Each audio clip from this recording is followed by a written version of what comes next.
Galabad ba ang imong tiyan? O gasakit ang imong duga? Kaysa imong uyab, ikaw gibiyaan. Dili ka na problema, mga silingan. Kay ani ana lagi ang tambal nga mao'y mo alim sa imong mga galaman, sa imong mga balutian.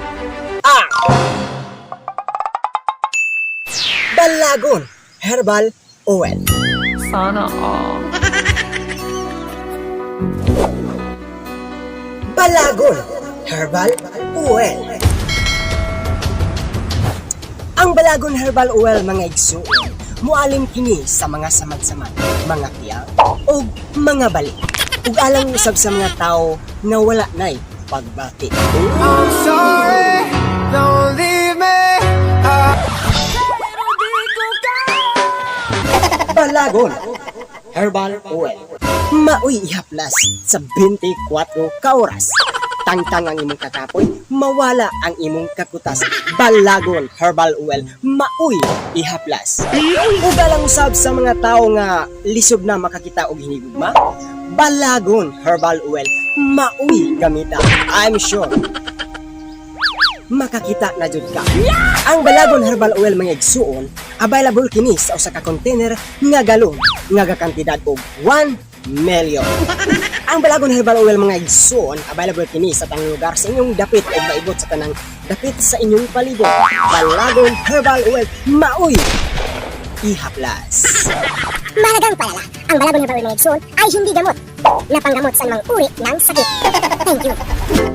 Ug niining higayon na, mga igsuon, atong hinabiyon, atong paminawon ang usa ka tawo nga certified user sa atong produkto nga Balagon Herbal Oil.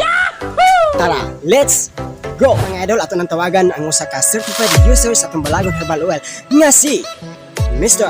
John Anthony Idolmar. Hello, Mr. John. Good morning, everybody. My name is John Anthony Idolmar from Philippines, Thailand. Unsa man imong ika-istorya about ani ato product nga Balagon Herbal Oil? What did you say about this?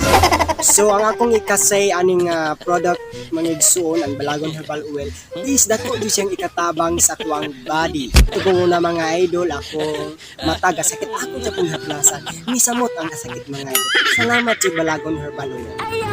Kung napuyo sana, mga idol, katong gasakit ang akong dughan, gasakit ang akong heart, gasakit ang akong kasing-kasing.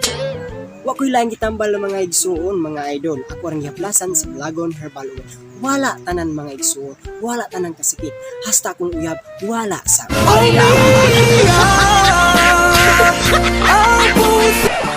ug mo to si John Anthony Idolmar, mga igsuon, nagpadayag siyang mga testimony. O ginhirang kapotob, mga igsuon, kay parte ng inita kaayo dyon. Bye-bye.